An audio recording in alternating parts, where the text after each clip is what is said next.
Olá, bom dia, boa tarde, boa noite para todos aqueles que estão assistindo esse programa. Tá? Esse aqui é o nosso canal, então, é Engenharia e Perspectiva, então discutimos questões da engenharia nacional. Né? Esse canal ele é patrocinado pela empresa NEP Consultoria e tem o apoio do nosso Sindicato de Engenheiros do Estado de São Paulo. Hoje nós estamos com um assunto bastante interessante, né? Falando sobre a recente proposta, posso dizer assim, que partiam, então, de ex-alunos da Escola Politécnica e também, até onde entendi, de ex-alunos do ITA também, para criar, então, um programa chamado Inova Sênior, que, basicamente, ele vai tratar questões relativas, então, de certa maneira, ao etarismo na engenharia, mas, principalmente, de como engenheiros, né, acho que mais 60, né, que a gente está falando, então, como é que eles podem se relacionar, criar uma alternativa de relacionamento, assim, desses sêniors, né, que são muito produtivos ainda, que têm muita energia e muito trabalho, especialmente muita experiência e conhecimento, como é que eles conseguem se relacionar com o mercado, que nem sempre é uma coisa simples, aliás, muitas vezes é muito complicado, né? Então, acho que aqui a gente vai conversar bastante. Eu li pouquinho, eu li uma entrevista, duas, sobre o tema, mas a ideia aqui é divulgar essa ideia. Eu acho que é bastante interessante, tem muito mérito nessa iniciativa. E aqui eu, então, convidei representantes, né, desse programa. Então, foram apontados aqui o engenheiro Maurício Nakamura e o engenheiro Antônio Cirone, que prontamente aceitaram o nosso convite. Eu achei bastante interessante também, porque o programa também se dispôs, olha, a gente trabalha em duplas, isso é ótimo, né? Quanto mais gente participar, acho que melhor, né? E então eu acho que eles estão participando ativamente dessa iniciativa na organização desse trabalho. Então a gente quero agradecer a participação deles, né? E já passar a palavra, né? Então a gente para eles, né? Solicitei, como já é um protocolo aqui do nosso canal, fazer uma breve apresentação de cada um, a gente entender um pouquinho de onde eles vieram, qual é a formação, suas influências, né? E até a gente chegar nesse ponto, então, né, dessa marca, né, que a gente tem já de bastante idade, bastante tempo como engenheiro, e a gente poder ter, de certa maneira, esse privilégio aqui de erguer essa bandeira de luta aí, exatamente em prol dessa comunidade bastante importante da engenharia, tá? Combinamos aqui anteriormente passar a palavra inicialmente para o engenheiro Maurício Nakamura, já deixando meu agradecimento aqui a ele a participação. Por favor, mestre, a palavra toda sua. Renato, obrigado pelo convite, né? Obrigado a vocês aí que nos escutam hoje. Então, brevemente, né, eu sou o Maurício, né, não precisa nem colocar o engenheiro na frente, basta Maurício. Eu sou engenheiro formado pela Escola Politécnica, sou engenheiro naval, da turma de 86, eu sou mestre em engenharia pela Yokohama National University, né, no Japão. Eu tenho pós em administração e gestão pela ESSEC, em Paris, e pela FIA aqui em São Paulo. Eu já fui presidente de empresa, diretor de empresa, já tive aí comigo mais de 4.500 colaboradores, já fui responsável por algumas áreas em 9 países aqui das Américas. Nos últimos... Estou próximo também, no ano que vem nós fazemos 40 anos de formados, né? Mas nos últimos 12 anos, 13 anos, eu tenho trabalhado com consultoria, em gestão industrial, em gestão de vendas, em planejamento estratégico. Já atuei aqui no Brasil, no México, na França, na Bélgica, na Espanha. E ultimamente, vamos dizer assim, ultimamente, como eu disse, né, eu também abri um canal no Instagram e no TikTok, né, onde eu tenho aí mais de 100 mil seguidores. Então, qual o canal, Maurício? O Pai Executivo, @O Pai Executivo. né? Isso é o pai, o pessoal até brinca porque meu neto, né? Eu falo, pai, é porque minha filha que pergunta, né? Não meu neto. Então, virou o pai executivo. Entendi. Onde a gente fala sobre gestão. Então, eu dou mentoria para empresários, né? E faço consultoria aí em diversos setores, tá? Então, isso brevemente sou eu, né? Comecei como engenheiro, acabei virando administrador e gestor. Desculpa, mas você pode citar algumas empresas que você trabalhou e o cargo que ocupou, não? Não posso, trabalhei na Goodyear, eu trabalhei na ABB, eu trabalhei na Zé Bravo Velho. Nissan, trabalhei em empresa familiar também, como a Açoforja, né? Sim. E depois o restante trabalhei junto com o pessoal da Capgemini, né? Eu chamo de Capgemini porque era a Capgemini France, né? Uma Capgemini ou alguma coisa assim que o pessoal usa, né? Na França a gente sempre fala Capgemini, então eu trabalhei com eles também e prestei serviços aí para diversas empresas, né? Basicamente foi isso, Renato. Tá ótimo, tá? Eu te agradeço. E passa a palavra, então, rapidamente para o Antônio aí. Por favor, Antônio. Eu sou o Antônio Cirone, todo mundo me conhece por Cirone, e eu sou formado em engenharia de telecomunicações e microeletrônica. Desde minha formação... Você é politécnico, né? Eu sou politécnico, formado pela Universidade de São Paulo em engenharia, na parte de engenharia eletrônica e elétrica, e atuei incrivelmente como engenheiro de telecomunicações durante 25 anos, numa empresa que hoje já não existe mais, que é a Sprint Telecom, uma empresa multinacional, onde eu fazia e desfazia pré-vendas, pós-vendas. Eu fui aumentando o meu cargo, mas acabei inclinando para vendas, né? Porque todo engenheiro é bom de conta. Então, nessa toada, a gente só não põe as coisas para funcionar, a gente vai além, a gente vende também e põe as coisas para funcionar. Então, essa bagagem que me deu falar, aproveitar e falar essas línguas que eu falo, então me ajudou muito.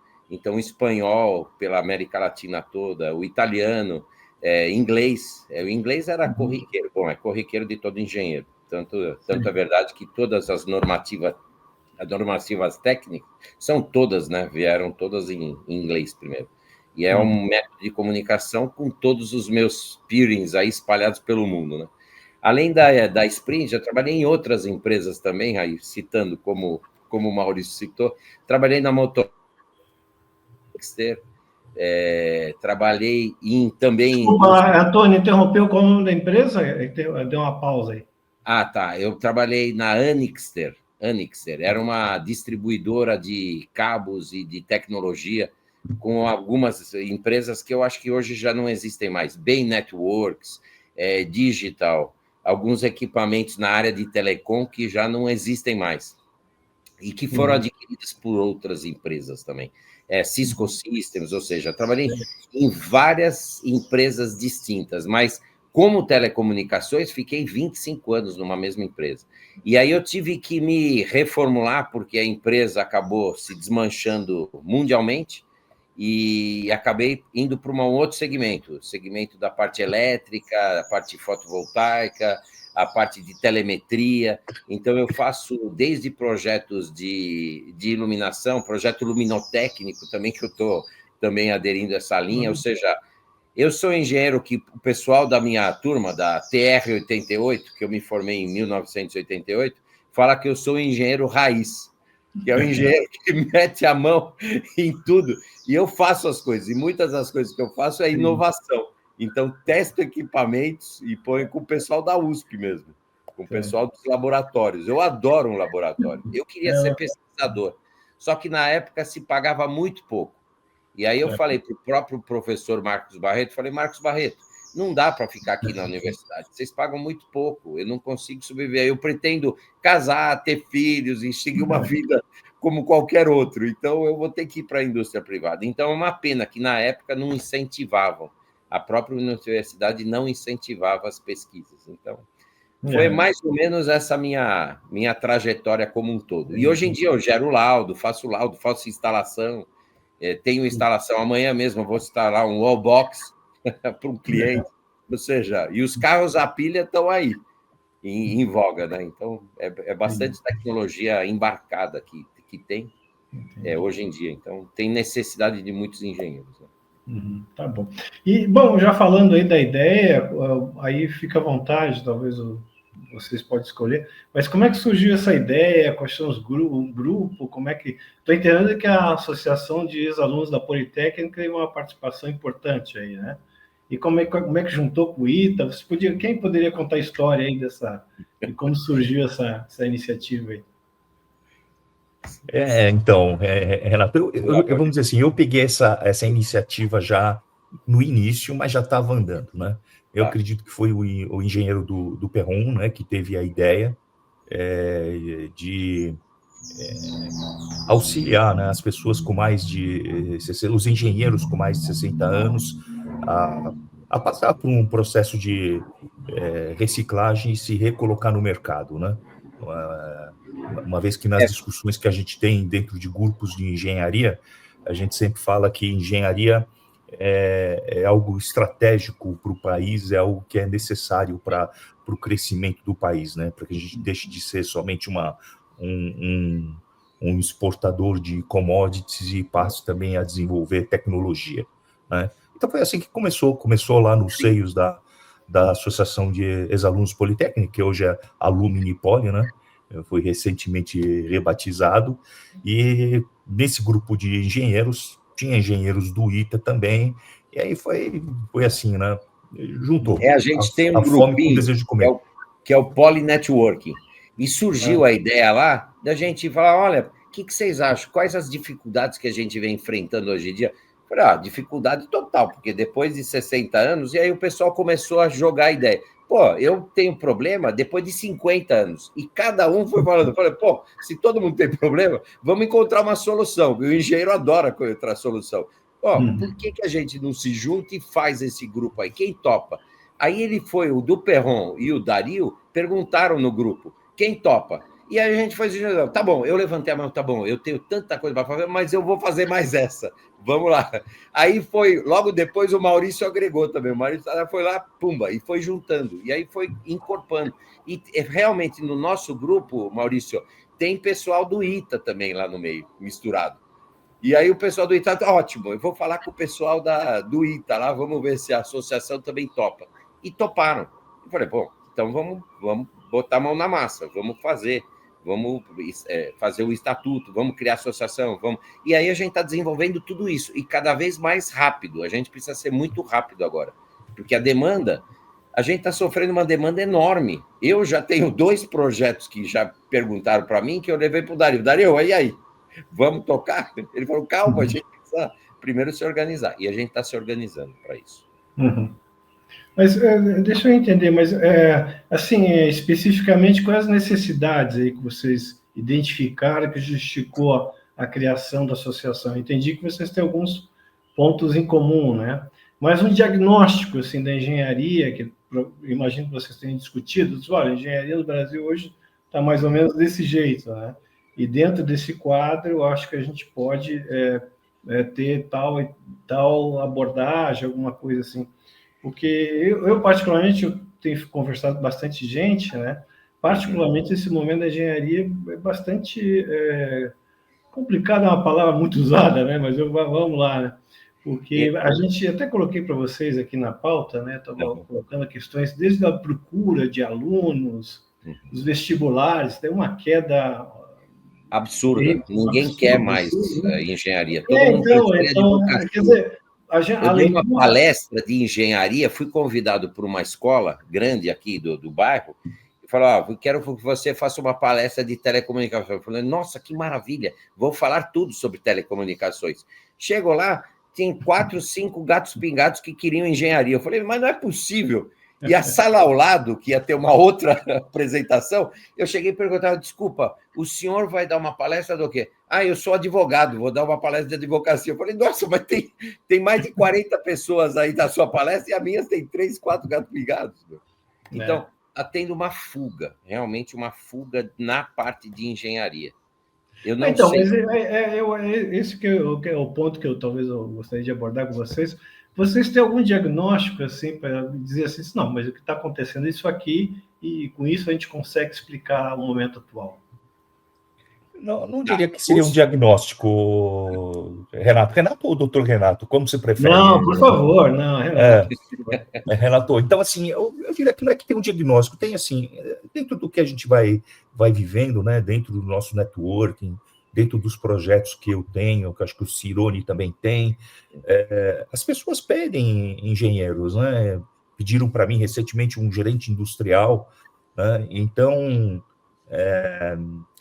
e a gente nota a dificuldade de se conseguir esses profissionais, né?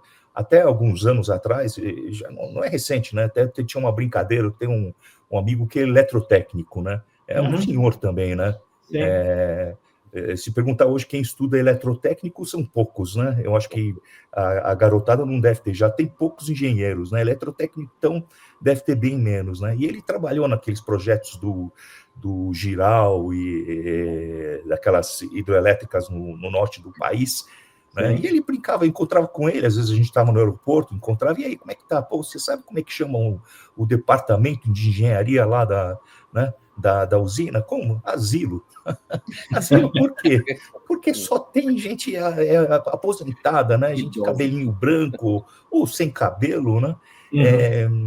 Então, isso aí demonstra, né, a dificuldade que a gente tem, né, se for fazer um projeto, e nós sempre fomos muito bons, né, nessa parte de civil, de hidrelétrica, né, de grandes projetos, né,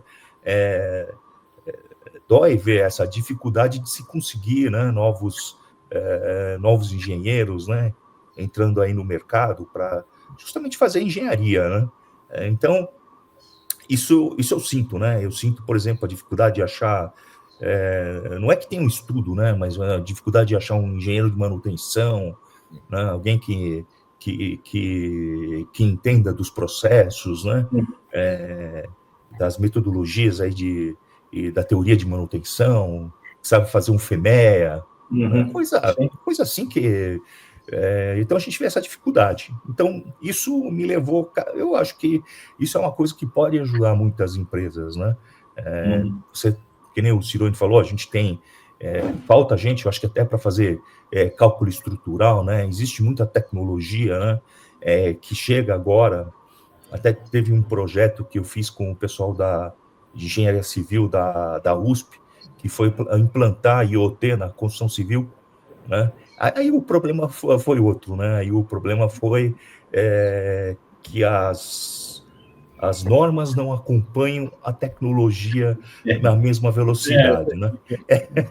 E o pessoal sem as normas não arriscam, né? Não querem fazer engenharia, né? Então são coisas assim que a gente vai encontrando, né? Não é que teve eu diria assim, não é um estudo, né? É mais uma constatação pessoal do grupo, minha, do Cirone, do Duperon, do Dario e de outras pessoas que trabalham no mercado, na dificuldade de achar engenheiros, né? E nós sabemos, né? Nós somos engenheiros, né? É uma profissão apaixonante, né? Eu falo que a gente está... outro dia eu estava conversando com um rapaz no Rio de Janeiro, ele pediu uma mentoria. Eu falei assim, o que eu gostava de fazer parecia que eu estava resolvendo toda hora um quebra-cabeça, né? Estava toda hora com alguma coisa diferente que eu tinha que ficar resolvendo, né? Achar uma solução e resolver, né? E quando eu vejo também para onde está se encaminhando a tecnologia, né? A gente fala, a gente escuta blockchain, a gente escuta em computação quântica, mesmo inteligência artificial, né? Por trás disso, eu falo assim, lógico, tá a engenharia, mas tá matemática, né? Mesmo IoT, né? esse processo de IoT é uma teoria que existe desde 1960, que só foi possível colocar em prática agora por causa do RFID, né? De radiofrequência.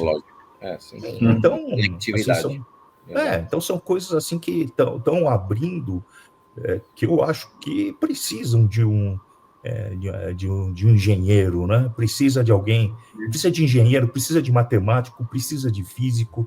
Eu acho que precisa, né, muito dessas profissões, né, que demandam esse tipo de conhecimento.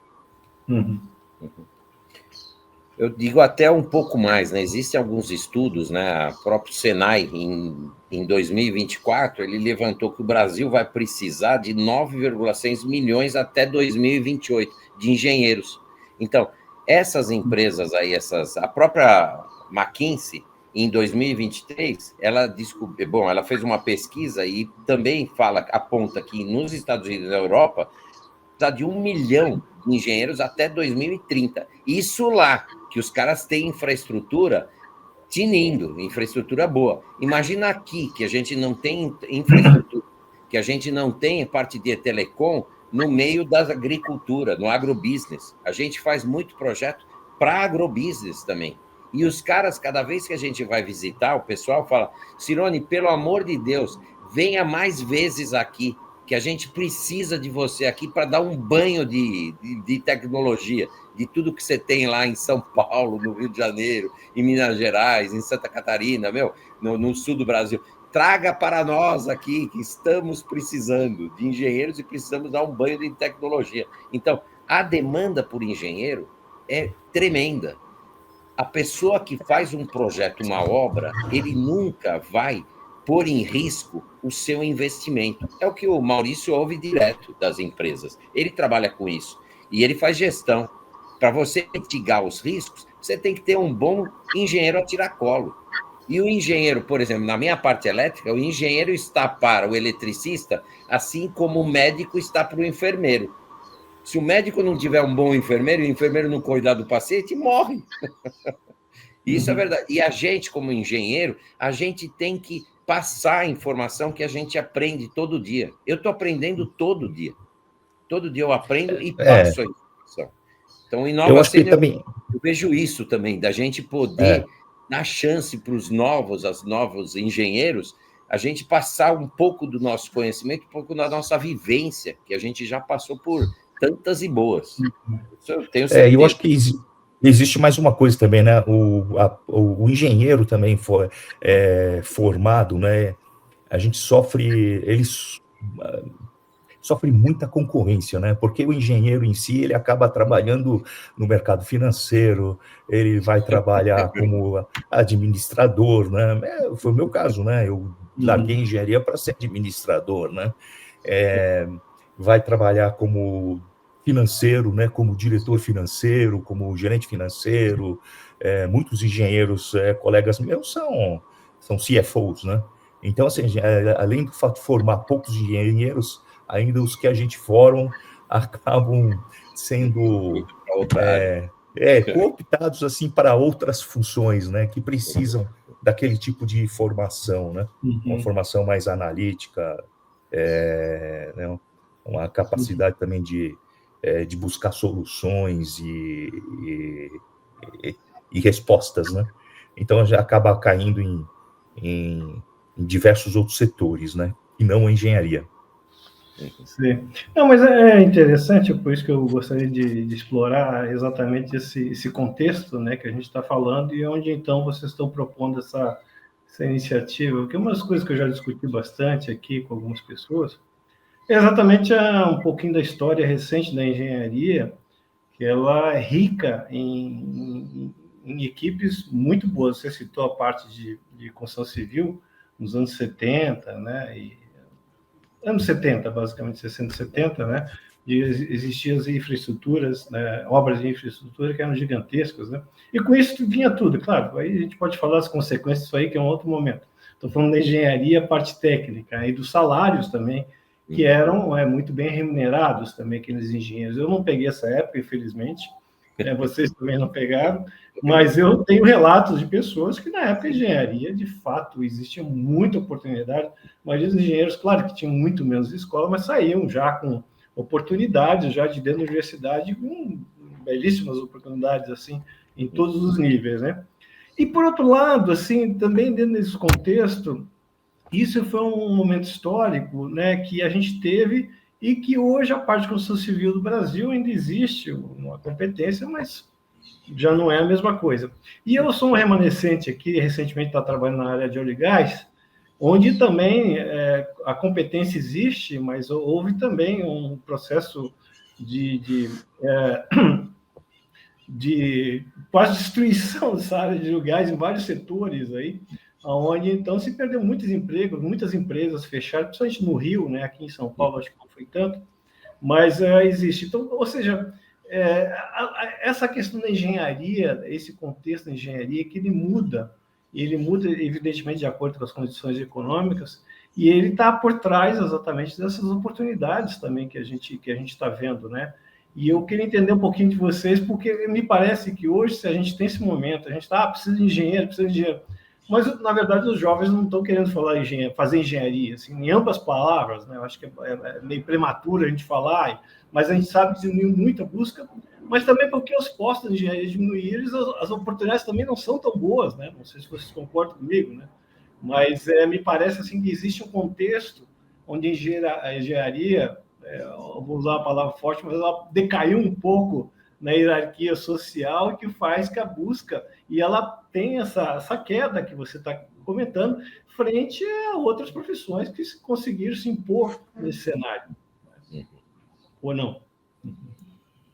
Sim. O contexto é basicamente esse mesmo, mas o projeto Inova Sênior, o que a gente está pretendendo, na realidade, é ter a oportunidade de vários engenheiros, ou seja, multidisciplinar, a gente ter a oportunidade de juntar esses grandes conhecimentos, já mesmo que você falou que o próprio salário do engenheiro civil decaiu tanto, mas o engenheiro civil nunca anda sozinho numa obra. Ele precisa do engenheiro elétrico, ele precisa do engenheiro... E multidisciplinarmente, a gente consegue juntar vários expoentes e colocar em prática, ou seja, e dar oportunidade de consultoria para as empresas e para os próprios engenheiros com essa demanda de necessidade de aprendizado, de ter essa bagagem que a gente mesmo pode trazer. Então, o Inova Sênior veio para ser eu acho que vai ser uma possibilidade disruptiva no mercado. Então, você vai poder ter essa oportunidade de poder contribuir com esses especialistas, digamos assim. E esses especialistas também vão ter a oportunidade de aprender as novas tecnologias, porque a gente está sempre aprendendo as novas tecnologias. Então, é uma via de dois lados. A gente aprende as novas tecnologias e a gente ensina aquilo que foi passado também. Então, é uma simbiose muito boa, essa parte do Inova Sênior. Como é que vai funcionar isso aí, assim, no dia a dia? Assim, como é que funciona isso aí? Então, a gente está se organizando e essa parte de consultoria é uma parte que tanto o Dario quanto do Perron, nas oportunidades, porque as empresas vão poder, sim, nos acionar. Então, vão poder contar conosco. Olha, estou precisando dessa capacitação. Vocês têm algum engenheiro, algum quadro de engenheiros que podem estar completando esse meu projeto? Olha só, para a empresa vai ser lindo, porque vai ter uma consultoria a tiracolo de engenheiros formados do ITA e da Poli para poder conseguir contratação, entendeu? Então, tudo isso daí a gente está formando, a gente está elaborando. Então, tanto a parte de mentoria, tanto a parte de consultoria, a gente está objetivando isso no Inova Sênior, além de qualificação dos próprios profissionais, que são 60 a mais também. A gente vai ter essa parte de reciclagem, digamos assim, com as novas tecnologias. Então, é isso que a gente está pretendendo. Maurício, quer comentar mais alguma coisa? Não, eu acho que a gente segue, como a gente já aprendeu, vamos dizer assim, com as startups, né? Aí montando o nosso criar nosso MVP e fazer as etapas ali, né? Então, nós estamos seguindo essas etapas. É lógico que no meio do caminho sempre aparece alguma coisa, né? Que eu falo assim, que dá para ir validando a ideia, né? Como eu disse, né? O Cirone até falou, eu estou com um projeto aqui que eu fui buscar ali dentro se tinha alguém que podia estar contribuindo, né? Apesar de não estar estruturado, tem demandas, né? Demandas que o Cirone trouxe. Eu tive essa demanda recente de um gerente industrial para trabalhar numa empresa de agrobusiness, né? Também coloquei ali dentro, né? Assim como tem, eu vejo outras possibilidades, né? Como essa que eu te falei de manutenção, né? Que pode virar uma oportunidade, né? Bom, é um pouco assim que eu estou entendendo, são esses escritórios de inovação que tem na USP, da Unicamp, assim, de alguma maneira tem uma relação com isso, né? Que são instrumentos de captação, né? De demandas que estão no mercado, né? Mas vocês têm alguma relação com a USP, assim? Como é que é essa? Não. Nós temos relação com os alumnis. Com os alunos. É uma iniciativa dos alumnis, não da Universidade de São Paulo, não da Poli, nem do ITA, né? São dos alumnis. Para os ex-alumnis. Essa é a ideia, né? É lógico que a gente está inserido ali dentro, né? Da USP, tá? O pessoal está inserido dentro do ITA, está inserido tem gente inserida dentro do Centro Tecnológico ali de São José dos Campos e de outros lugares, né? Então, isso sempre circula, né? Eu diria que isso é uma fonte às vezes, de necessidades, né? Que vão aparecendo no mercado que, como eu te disse, pode demandar serviço aí de algum engenheiro de 60 a mais, né? Mas muitos dos nossos colegas, Maurício, eu mesmo, com um outro amigo, a gente circula pelo Inova USP, por exemplo, da Universidade de São Paulo, entre outros colegas que circulam também. Então, o engenheiro não fica parado, o engenheiro dá volta em tudo quanto é lado, e ele é demandado. Então, existe um pouco de interação, não diretamente relacionada, como o Maurício falou, mas, digamos assim, à parte, né? Uma conectividade à parte. Então, entre os próprios alunos. A gente tem uma certa influência, não influência, mas um certo conhecimento de tudo que acontece dentro do campus, né? Digamos assim. Porque hoje as universidades, assim, até por questões... Aqui nem tanto a gente sente, né? Mas as federais muito mais. Mas hoje elas estão no mercado, né? Então tem vários grupos de inovação também. Graças a Deus, Renato, que elas estão no mercado e o mercado precisa delas, porque são os caras que pensam, estão lá na universidade, os caras que bolam as coisas, que inventam. Precisa disso. Não, eu acho que sim, embora muitas vezes eu sou um consultor, né?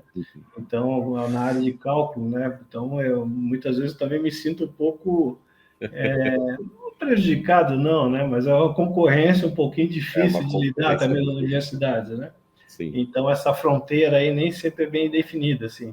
Mas eu estou te falando, vocês estão entrando também num contexto, né, da universidade onde existem vários laboratórios, hoje são praticamente empresas lá dentro, né? Sim. E também esses centros de inovação, que na USP até tem várias pessoas aí, mas o professor José Cardoso é um que está liderando, né? Aliás, lá da Elétrica, lá, você deve ser do seu tempo, era professor lá. E ele também tem uma iniciativa bastante forte, a institucional da USP também, né? Mas vocês, assim, têm alguma forma de interação com essas instituições? São várias, né, que tem lá dentro da universidade. São várias lá dentro, mas não tem nada definido. Não é estruturado, nada estruturado.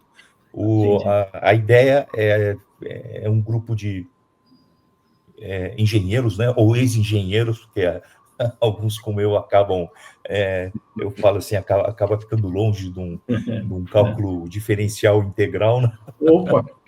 Já está bem longe,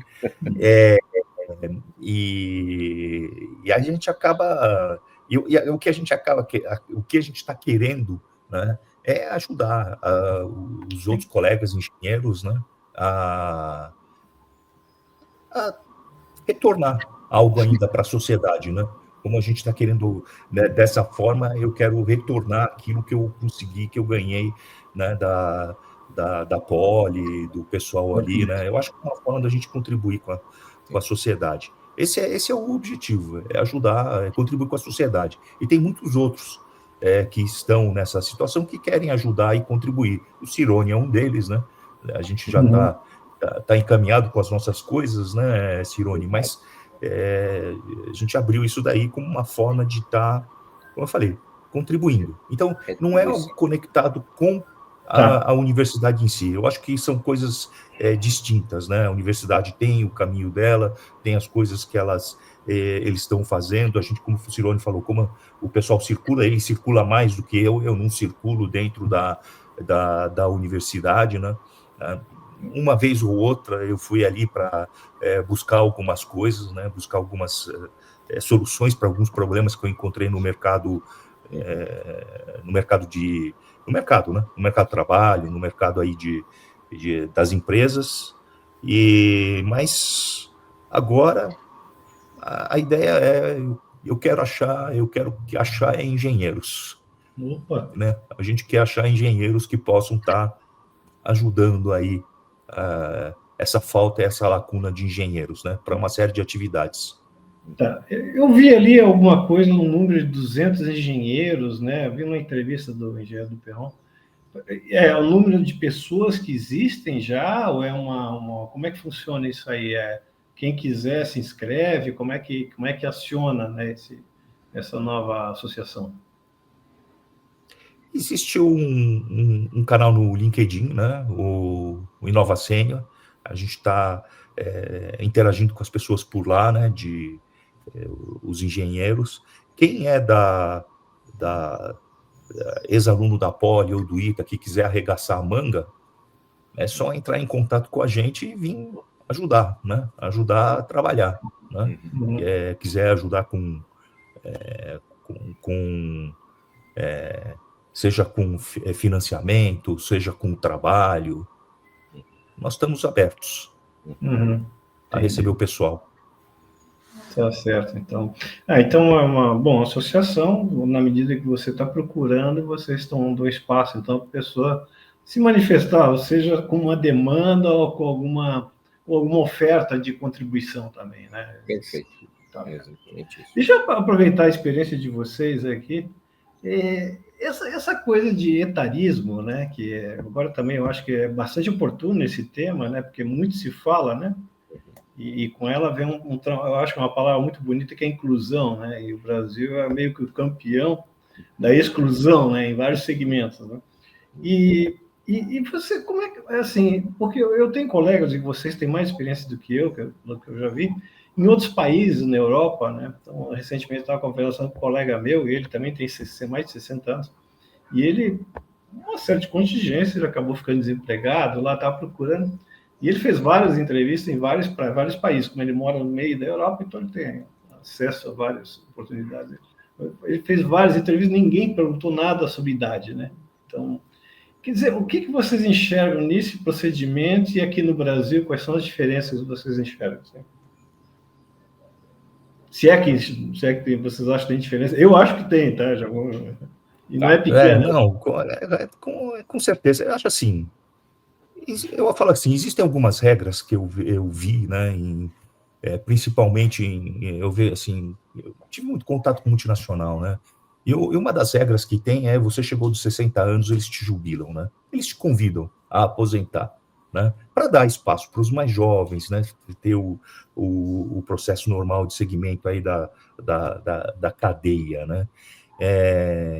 Existe etarismo? Eu acredito que sim. Eu acho que existe etarismo tanto para quem tem uma certa idade, como para quem tem menos idade. né? Eu acho que etarismo, quando eu escuto, quando a gente escuta, por exemplo, essa geração Z, né, não sabe trabalhar ou não sabe fazer isso para mim também é uma forma de etarismo, né, de não ter essa possibilidade da gente se adaptar, vamos dizer assim, às diferentes gerações, né, aos diferentes formatos com que a gente está acostumado a trabalhar, né. Então, mas existem vaga para o pessoal com mais de 60? Eu acredito que sim. E esse é o nosso grande desafio, provar que existe lugar para esse pessoal com mais de 60, engenheiros, né, com possibilidade aí de contribuir ainda, e contribuir muito para a sociedade. Né? Porque a longevidade hoje, com a medicina, né, com tudo que a gente vai viver mais, né?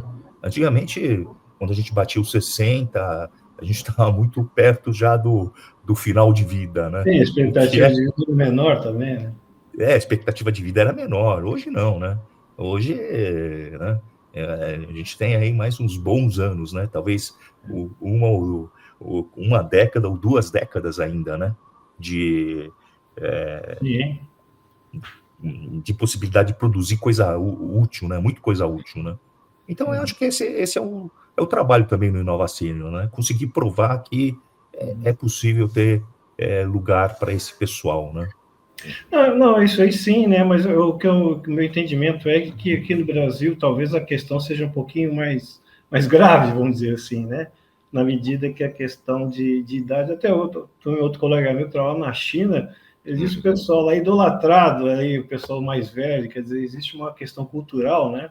Que talvez faça com que as pessoas sejam bastante valorizadas, não só pelo conhecimento técnico, pelo respeito também, aí tem talvez seja uma outra situação. Mas me parece, assim, é isso que eu estou provocando aqui, e que aqui no Brasil talvez tenha um problema mais forte nesse sentido, assim, Eu diria, a minha percepção realmente é a mesma percepção que você tem, Renato. Existe sim uma barreira, mas essa barreira é uma barreira imposta pela atual condição que o Brasil vive. Então, muitas das pessoas mesmo não se prepararam para uma longevidade, e muitas das pessoas ainda têm potencial para contribuir muito com o trabalho. E o que acontece? Quando você atinge uma determinada idade, o custo para algumas empresas fica extremamente alto.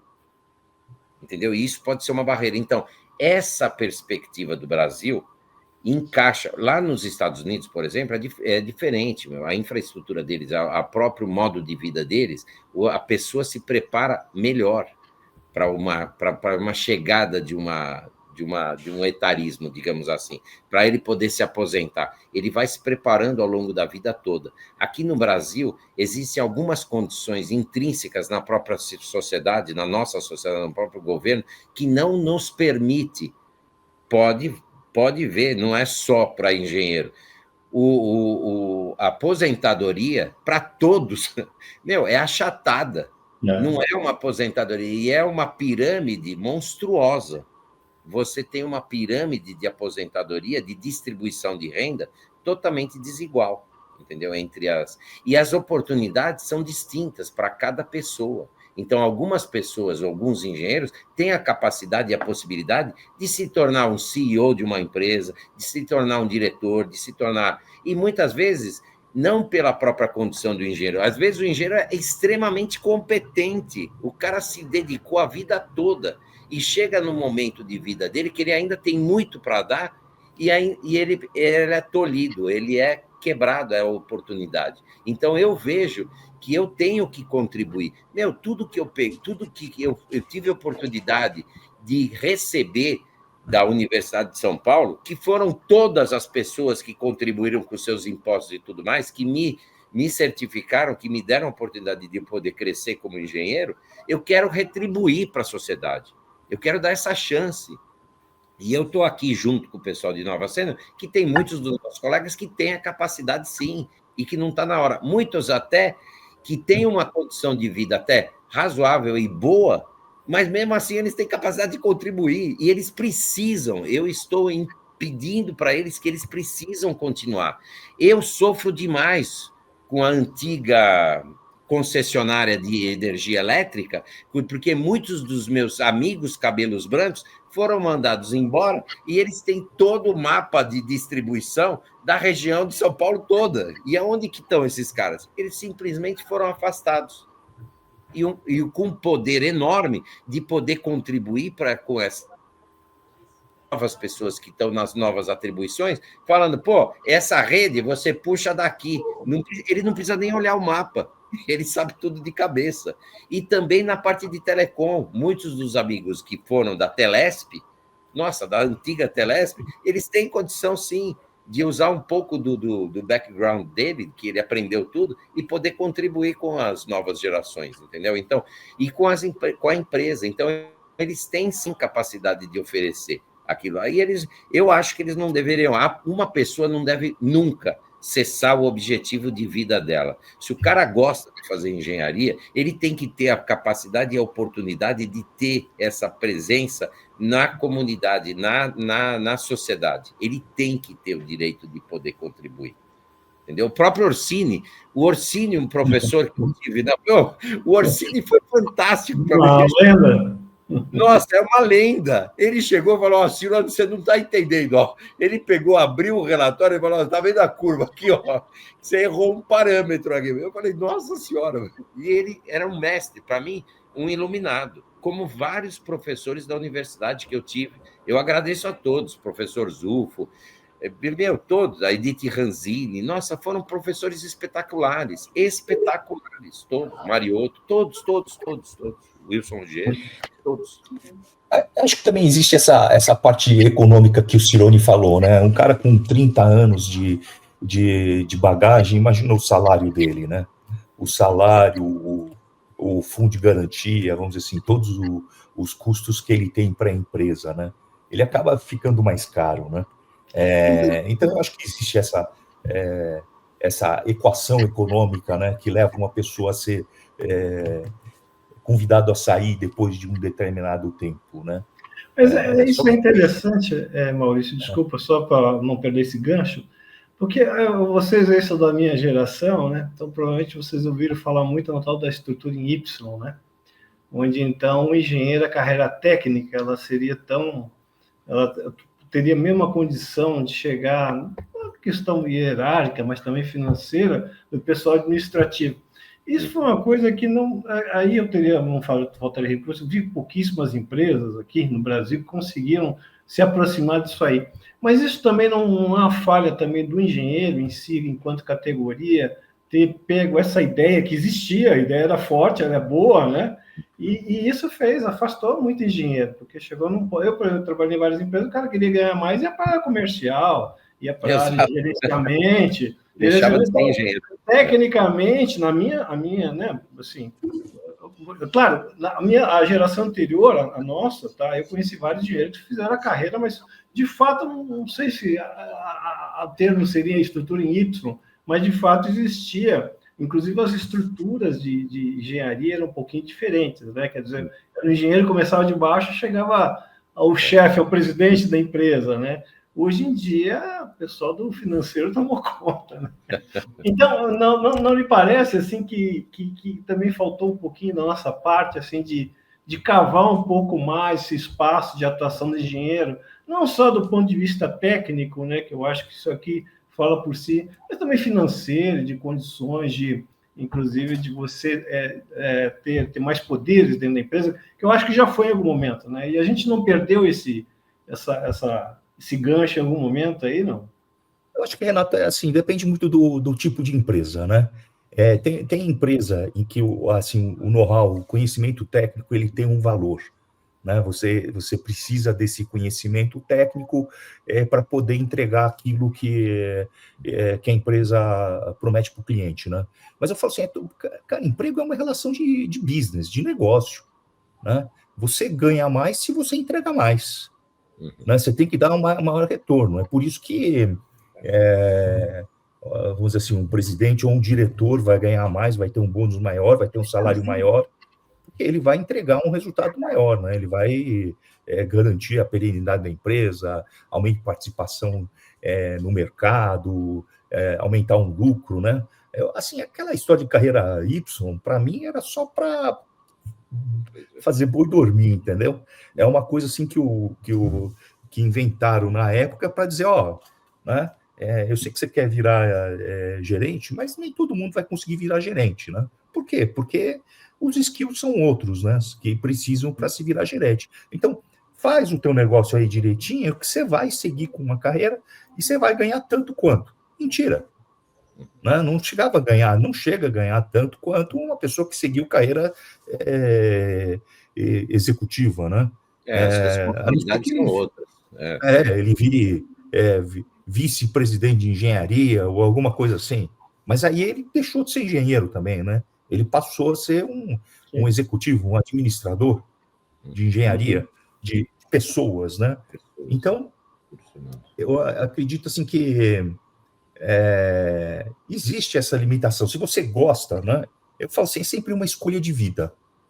A escolha de vida, você quer fazer engenharia, é uma escolha de vida. Você vai, você segue. Você quer trabalhar em manutenção, é uma escolha de vida, né? Você não tem horário. O cara te chama, a máquina quebrou, meia-noite, você tem que estar lá, né? Você quer trabalhar com ou assistência técnica, né? Eu falo, são escolhas de vida. Você quer trabalhar com produção, é uma escolha de vida. Quer trabalhar com mineração ou embarcado numa plataforma, uma escolha de vida, né? Você vai ficar 15 dias fora e o pessoal fala, fica 15 dias em casa. 15 dias em casa não, porque você vai ter que fazer suas reuniões, né? Na empresa. Você fica lá uns 7 dias fora, 7 dias trabalhando. Então, na verdade, você não tem lá os 15, entendeu? Você precisa só... Eu falo assim, tem que saber as regras do jogo, o que você quer, porque também aquela história de que eu vou ter uma vida equilibrada se eu for executivo. Não vai. Se você quiser subir, você vai ser... vai ralar. Tá dando atenção para a empresa e para a família. Exato. É pouco. Né? Se você vê uma agenda de um presidente de uma grande multinacional, procura lá na agenda dele se ele tem tempo para a família. Não tem. Né? Ele não tem. Então, eu acho assim, mas é uma escolha de vida. Você ganha outras coisas, né? Vai ganhar dinheiro, vai ganhar poder, né? Vai. Né? Agora, se for um engenheiro, fizer o teu projeto, se for uma empresa em que a base de conhecimento ela importa, porque aquilo que ela vai entregar está ali, naquela pessoa, primeiro, ela vai ficar a vida inteira nessa função, não vai ganhar lá tanto quanto ganha um diretor, mas vai estar lá, né? Até o momento que eles vão chegar e vai falar assim, olha, deu tempo aqui, eu acho que a gente precisa também rejuvenescer, né? Trazer gente mais nova, sim, claro. dar oportunidade para outras pessoas. E é por isso que a pessoa acaba sendo jubilada com 60 anos, né? Em plena forma, né? Mental forma, a gente não me referia a essa questão, desculpa, a questão de estrutura em Y, até é um gancho, né? Eu me lembro que era uma ideia bastante forte, muita gente não conhecia, provavelmente, mas assim, para mostrar também que essas equipes, aí estamos falando dos anos 80 até hoje, também mudou muito, assim, o jeito de fazer um projeto de engenharia, né? Quer dizer, eu me lembro na época você falava engenheiros, praticamente engenheiros. Hoje, quando eu vou no plano de engenharia, tem até advogado, tem o cara do marketing, tem em geral, do líder, que é o meu... Desculpa aí quem estiver escutando, o meu terror é um cara do financeiro que vai liderar o projeto. Né? Torna a explicação... Que não tem nem ideia do que é o projeto, mas já controla os números. É que eu fui financeiro de um clube durante 6 anos. Eu fui diretor financeiro, porque me escolheram lá, falei, e o outro, e o Calamita, que era amigo meu, ele falou, olha, Cirone, vem comigo. Eu falei, tá bom, mas você é controller, meu. Tá bom, vem comigo, que você é bom de número, você vai fazer. E todo mundo me odiava, porque eu entrava nas reuniões, a primeira enquadrada é o seguinte, a gente tem esse budget, e eu quero seguir esse budget. O que você me dá para poder? Eu quero te dar mais coisa, mas não, nada feito. Mas a questão quando é uma pessoa muito de fora, né? Isso que eu quero dizer. Bom, aí... Essa transição da engenharia entre aqueles especialistas que tinham os jargões técnicos, tinham conhecimento. Aqui eu estou sendo bem conservador, né? Mas isso transitou muito, né? E nesse trânsito que eu acho que a mão de obra do engenheiro, em geral, ela se perdeu um pouco, assim, porque ela se diluiu, não é que ela se perdeu, ela se diluiu em outras disciplinas, né? Hoje é muito mais multidisciplinar, e eu entendo perfeitamente que a gente, para lidar com essas estruturas, são muito mais complexas, na minha opinião, né? O Maurício vai poder falar com mais... Mas recentemente tive uma experiência, fiquei assim, assustado assim, com as diferenças, né? E com relativização do conhecimento técnico nesse processo, que até então, para mim, era uma coisa mais ou menos sagrada dentro de um projeto de engenharia, né?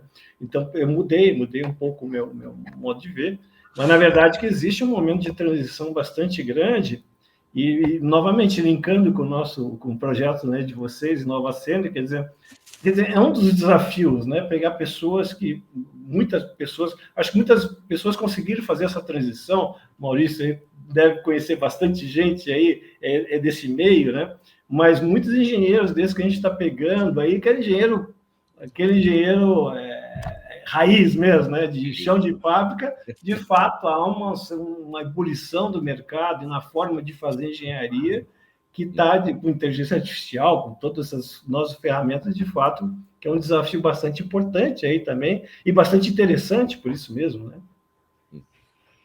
Com certeza, Renato, eu acho que porque, no fim, a gente faz as coisas para atender um cliente, né?